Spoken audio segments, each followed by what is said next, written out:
bata, diary ng matematika. Naisulat kong tulang ito dahil sa nung unang beses akong umibig.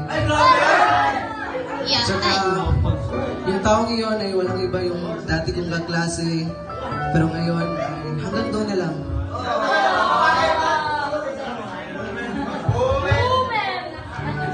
Dear crush, ang relationship natin ay parang matematika. May infinity at laging may solusyon sa problema. Guys.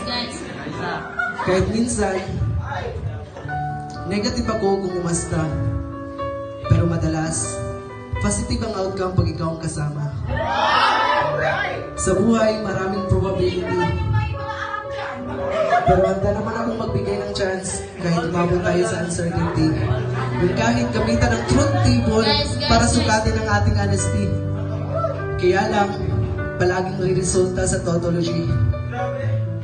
Alam mo, crush, ayoko sana sa trigonometry kasi ayoko nang may third party. Pero kung tangent 45 degree lang ako sa puso mo, handa naman akong magbigay ng chance. Handa naman akong maging right angle sa buhay mo.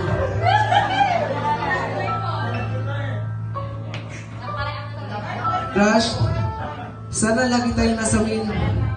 Average lang. At kung magiging standard deviation man, sana malapit lang. Ikaw, crush, ang mode, dahil paulit-ulit kitang pipiliin. Tapos si Lord, ang median, ang nasa gitna ng relationship natin. Madalas man tayong nag-aaway sa ating common denominator at laging nagpaligsahan sa ating greatest common factor. Pero hindi tayo nabibase sa complexity ng bawat isa. Dahil ang malaga sa atin ay simplified form tayong dalawa. Kaya lang, kung titignan sa reality, para tayong nag-divide ng sagot ay cannot be. Kahit gamitan man ang formula at sabihin 1/4/3 ay walang mapapala. Dahil para tayong 2/0, manatiling undefined kahit ilang beses ikalkula. Thank you.